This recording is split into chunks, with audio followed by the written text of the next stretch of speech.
for the upcoming test, these things please take care.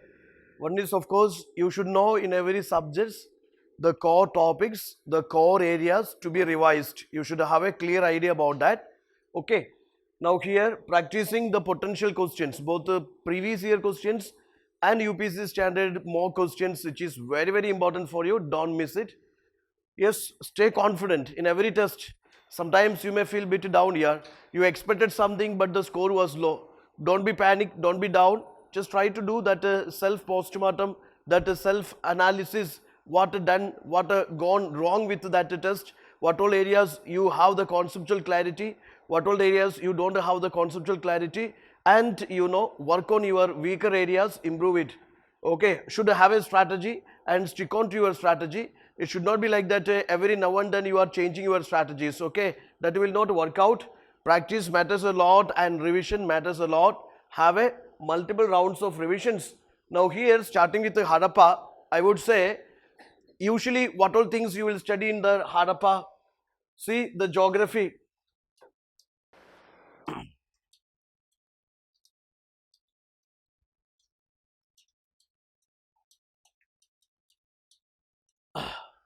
When you study the history, study the geography too. Here, Indus civilization, you must know it's pre-Harappan sites, mature Harappan sites, and post-Harappan sites. Okay, the sites are very important for you.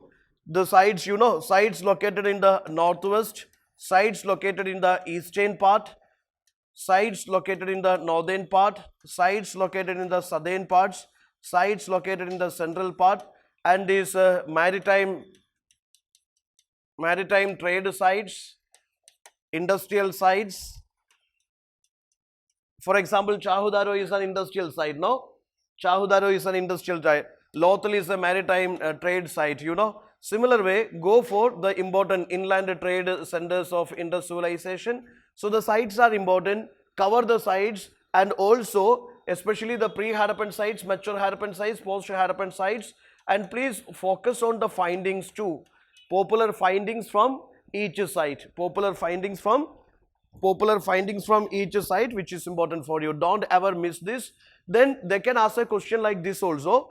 Yes, the popular sites and they are situated on the bank of this particular river or in the straits of this. This way they can ask you questions. Okay. So Harappa is a popular site. You should know what are the major findings, discoveries from Harappa, Lothal, Mohenjo-daro, or Dholavira, Alamgirpur, different sites. What are the major discoveries you must know. So Harappa is situated on the bank of river Ravi, Mohenjo-daro on the bank of Indus, Dholavira on the bank of Luni River, and this is recently asked, and this is the only Indus site which came into that UNESCO heritage list. Am I right? Yes, of course. So there is Dholavira, Luni, Alamgirpur, Hindon, which is tributary of Yamuna. Then there is Kalibangan, which is on the bank of Saraswati River.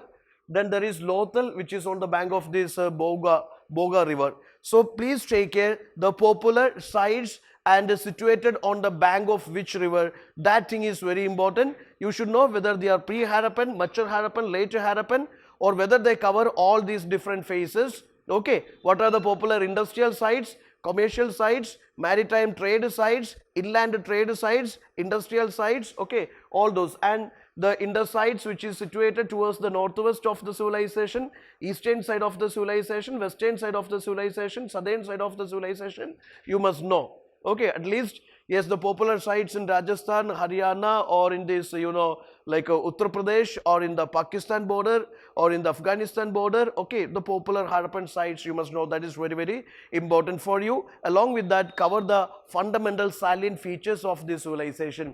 There is a script of Indus which is known as, the script is known as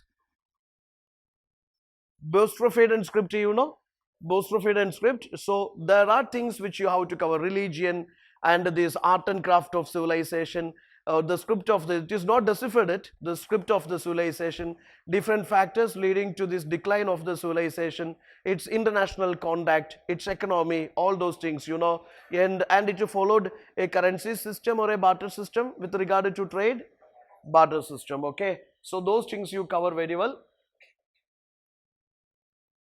then the burial practices of Indus is again very important. We know that Indus people, they had a life after death. Am I right? Yes, they buried their dead, along with their possessions. Suppose, the mirrors or maybe their pet animals or the ornaments, jewelries, etc. Along with the, graveyards are having these grave goods too. Am I right?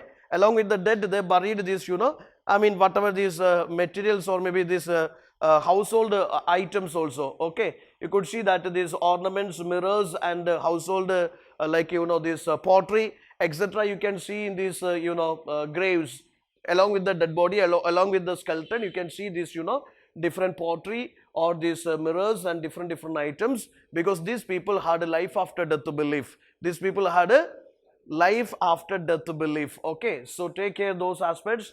Then coming to these important events of ancient India, the chronology or the timeline or this occurrence of various important events of ancient India, which is very important.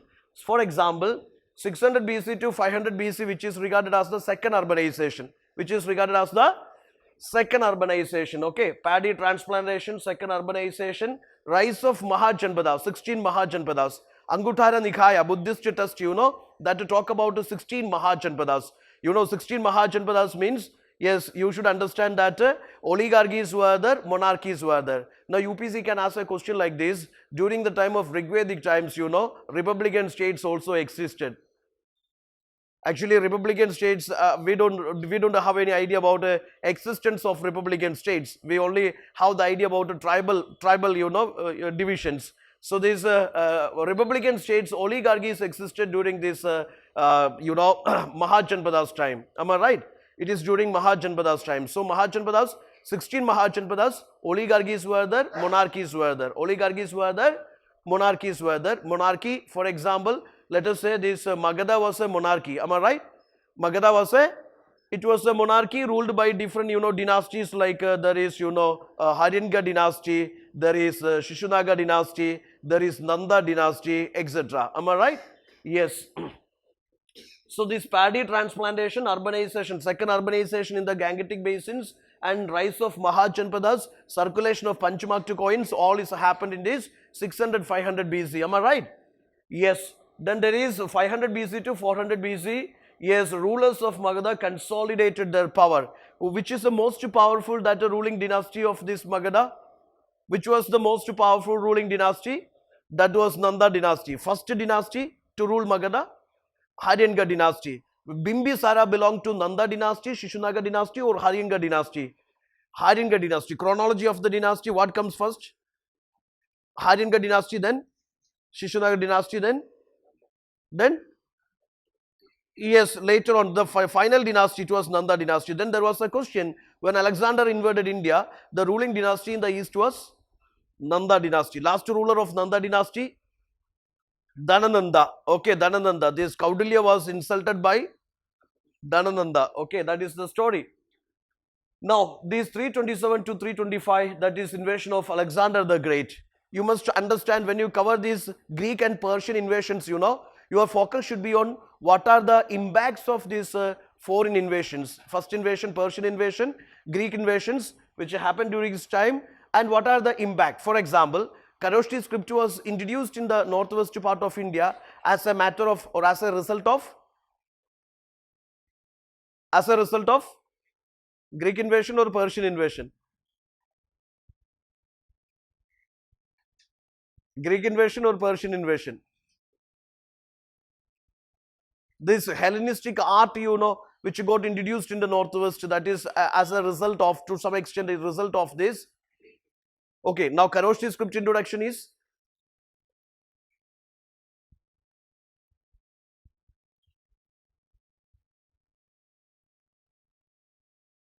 Persian.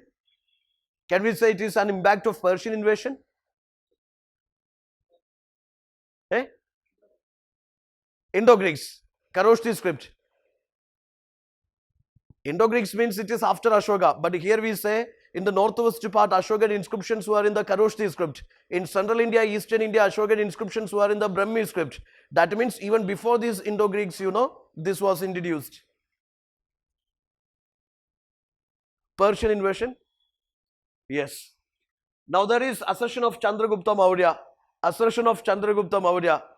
Chandragupta Maurya, Kaudilya, and their court intrigues and their plan to overcome or to dethrone these Nandas and establish Mauryan Empire, etc. is discussed in a political drama. What is the name of that political drama? Mudra Rakshasa. Mudra Rakshasa of Vishakadatta. Then Mrichakadiga is having the theme, that love story between that poor Brahmin merchant and this a wealthy courtesan. Am I right? Okay, you must know the literature or the literary sources which talk about Maurya, post-Mauryans, Gupta, post-Guptas, etc. Ah, ah,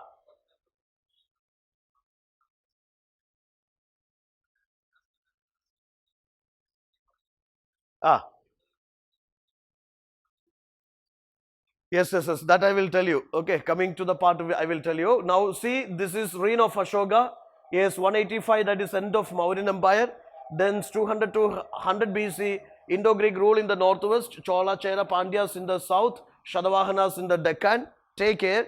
Especially the Sangam age is from 300 BC to 300 AD. 300 BC to 300 AD. Okay. The recent archaeological excavations say that it is much older than 300 BC. Okay. Now see, there is 1000 BC, sorry, 100 BC to 200 BC, Shagas, rulers in the northwest, Roman trade, gold coinage, 78 assertion of Kanishka. Then he started that which era? Shaga era, okay. Then 100 to 200 AD, earliest inscriptional evidences of land grants by Shadavahanas and Shaga rulers. 320 beginning of Gupta rule. 335, 375 Samudragupta's rule. 375, 415 that is Chandragupta's second and Vagadagas in Deccan. 500 to 600 AD rise of Chalukyas in Karnataka, Pallavas in Tamil. 606 to 647 Harshavardhana king of Kanuj, Chinese pilgrim Huan Sang. 712 that is Arab conquest of Sindh. So these are some popular events here. It is not necessary to by heart it year by year, because if you check the NCERT test and some historians reference books, some changes are there. There is no exact this year because different schools of thoughts are there and different timelines are there, but approximately, when I say history, it is approximately these are ages, okay? And we mostly trust that NCERT sources, am I right? The government sources we trust. Different historical references have different accounts, but this is something just to know the chronology, that is enough. UPSC will never ask the questions like exactly this year this happened. Such questions are not there. You should know what comes before, what comes now, what comes after. That idea you should have. There is a question. It was predominantly a secular civilization and religious element, though present, did not dominate the scene. Do you think this statement is correct regarding Indus civilization mature phase? Regarding Indus civilization, this was predominantly a secular civilization. Religious element, though present, did not dominate the scene. That is true regarding IVC. During this time, cotton was used for manufacturing textiles in India. Yes, both are correct only. Religion of early Vedic guidance primarily of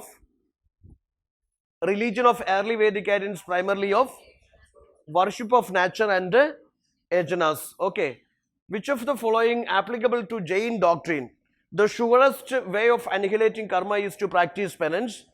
Then every object, even the smallest particle, has a soul. Then karma is the bane of the soul that must be ended. Regarding Jain doctrine, can we say that all are correct? Surest way of annihilating karma is to practice penance. Shramanic traditions like Buddhism, Jainism, they follow asceticism, am I right? Ascetic practices, meditation and these ascetic practices, etc. required.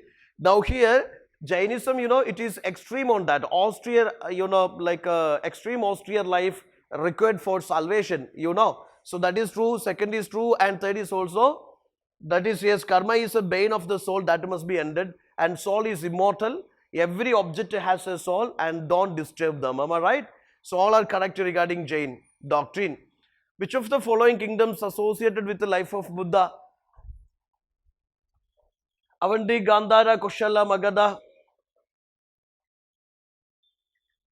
Which one? Any guess? Here also people vary with their answers. Any guess? Any association with the Gandhara? No association. Okay, any association with the Avanti? What association? What association? Koshala Magadha, they have direct association? Yes, now you just think Koshala Magadha is my answer. Now whether I should include Avanti or exclude Avanti? I should include. Yes, we will see. So this is again I'm telling you that these sites or maybe the kingdoms, capitals or popular cities associated with the life of Buddha Mahavira, very important for you. Similar way, the Buddhist Jain pilgrim centers, popular monasteries, temple sites, they are important for you, don't miss, okay? Which of the following dynasties ruling in this? Yes, all the three you can take. Now, which of the following dynasties ruling over North India at the time of Alexander's invasion? Yes, you know. Which of the following had first deciphered these edicts of Emperor Ashoka? That was in Brahmi script, you know, that is by James Prinsep. Then which of the following not a feature of Gandhara style of art? Gandhara, Madura, Amaravati schools of art, you remember? They are post-Mauryan schools of art.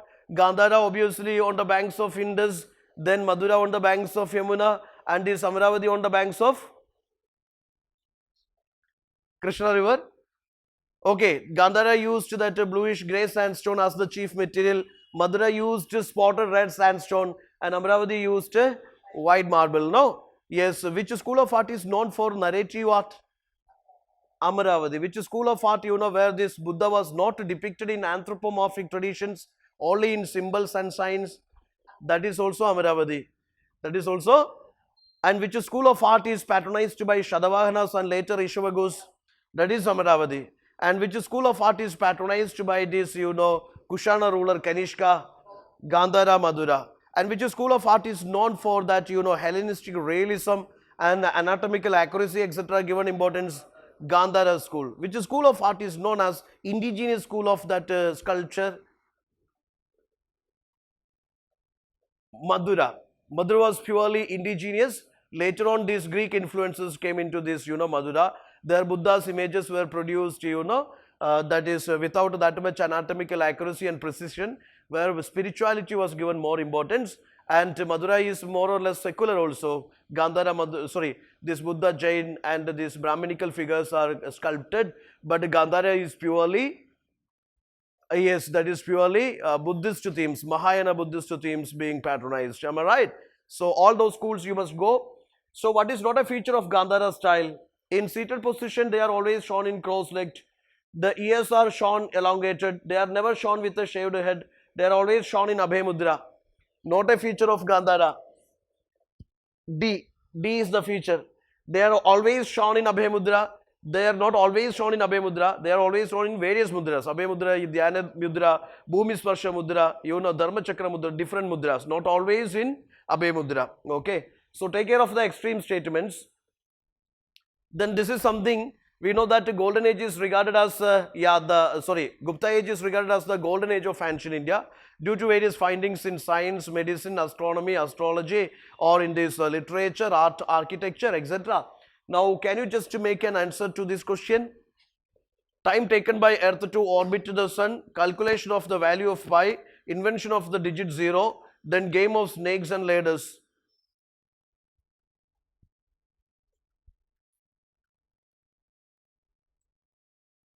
This is also much disputed question here, much debated, much disputed. Many say that we Chinese are the discoverers, or maybe we invented. Many West say we invented. We say we invented. Obviously, yeah, since UPSC asked this question, we must have an answer. Any guess from your side? Time taken by Earth to orbit to the Sun, that goes to? Okay, let us put like this. Okay, fine. Okay, who said this time taken by Earth to orbit to the Sun? Discovery goes to? Out of these people? Come on, you say. Adityan. Okay, calculation of value of pi.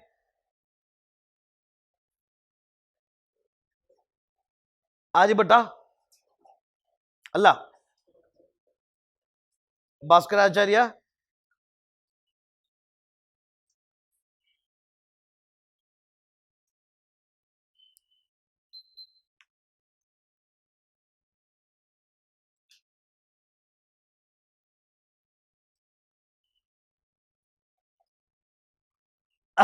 Zero. Invention of zero.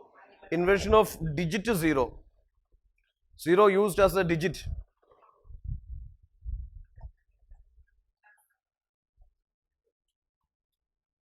Game of snakes and ladders. Okay, we'll discuss in the end of this session. Okay, just keep in the mind, just think about it, we'll solve. Common two historical places, Ajanta and Ellora, built in the same, sorry, Ajanta and Mahabalipuram. Mahabalipuram, Mamallapuram, Pallavas, you know. So see, they were built in the same age. Ajanta's evolution started from 2nd century BC onwards. Pallavas coming to AD series only. Am I right? So that is wrong. Both belong to same religious denominations. Ajanta mostly Buddhism, yeah. Now this is Brahmanism. Okay. So both have rock cut monuments. That is true.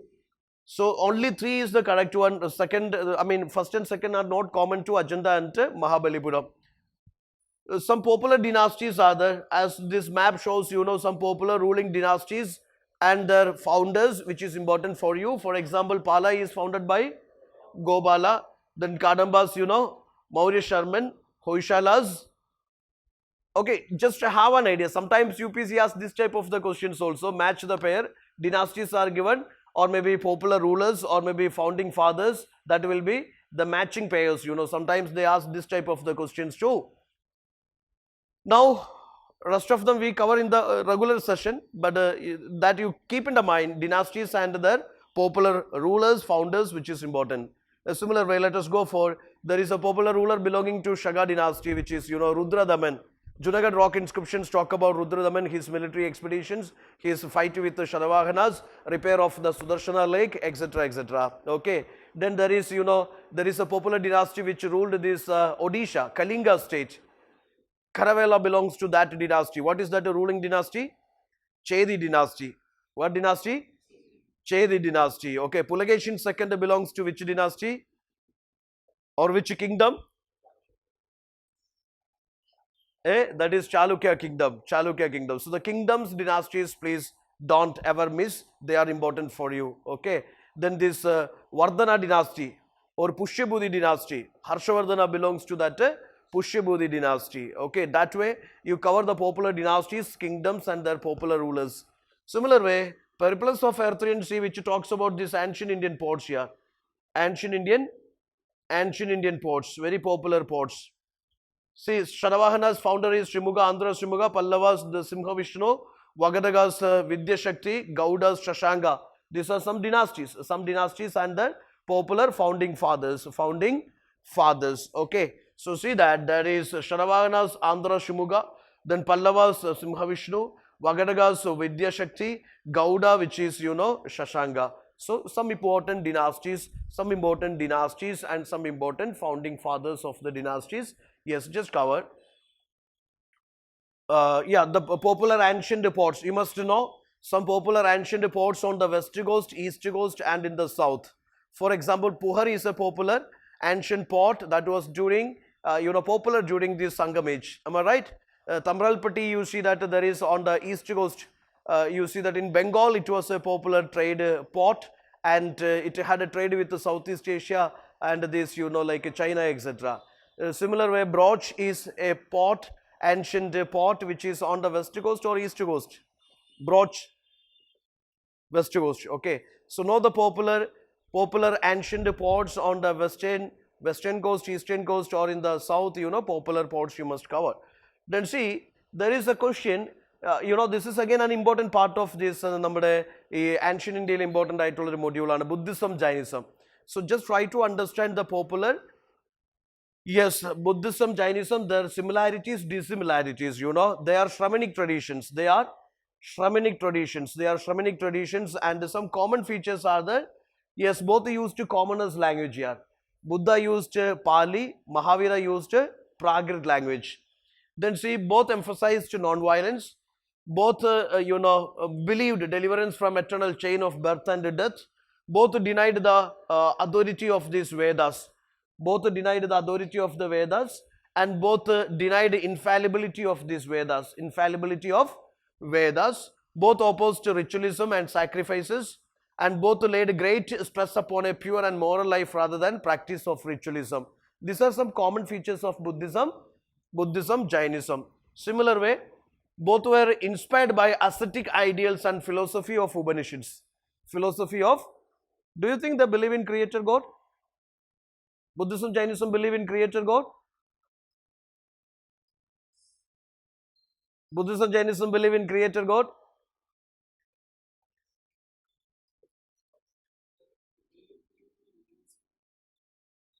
There is no belief in the creator God.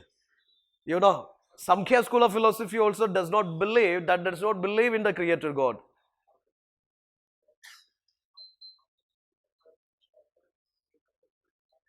What I am asking is creator God. I am asking creator God. The world is created and sustained by a God. That theory is denied by both Buddhism, Jainism. Even Samkhya school also does not believe in that creator God. Jainism believes in God, but says Tirthankaras are superior than the gods. But in Buddhism there is no notion of gods even. So both rejected the idea of creator God. Now see, products of intellectual, spiritual, social forces of their age. They were anti-caste, they were against this Brahminical supremacy, they were against priesthood, etc. They have a common place of origin. Eastern India? Eastern India?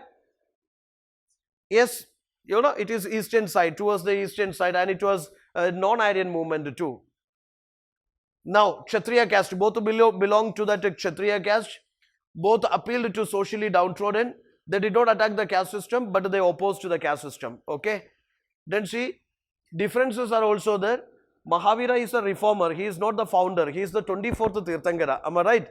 Rishadevi is regarded as the founder, whose name is mentioned in Rigveda. Okay. So here Mahavira is a reformer, but Buddha is a founder. Am I right? Then see, regarding soul also they have different notions here. Jainism say immortality. Jainism say immortal soul, transmission from or transmigration from one to another. So immortal soul. But Buddhism, Buddhism, everything is subject to change here. Transient, you see, no immortality. So Jainism believes in immortal soul. Buddhism,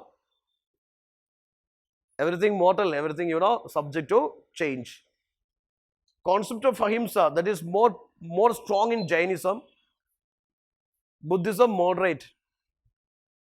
Buddhism emphasized elimination of caste distinctions. Jainism advised to practice of strict asceticism. Buddhism prefers a middle path here, Ashtanga or Ashtangiga Marga for salvation. But Jainism says that the extreme austere life, rigorous penance practices, meditations, all those things required for salvation. Jainism say. Buddhism emphasized organization of sanghas. Sanghas, monastic order for the propagation of Buddha's teachings. Jainism, nirvana as freedom from body. Buddhism, destruction of self or detachment from worldly matters. Buddhism proved more adaptable to circumstances. So you see that Buddhism is more okay. I mean, Buddhism, it is practical. It is a middle path here. It's even laymen also follow this. But Jainism, you see that yes, it is more austere life, and even this Mahavira added the final round, that is celibacy. The fifth doctrine added by this Mahavira. 3 jewels in Jainism. 3 jewels in Jainism.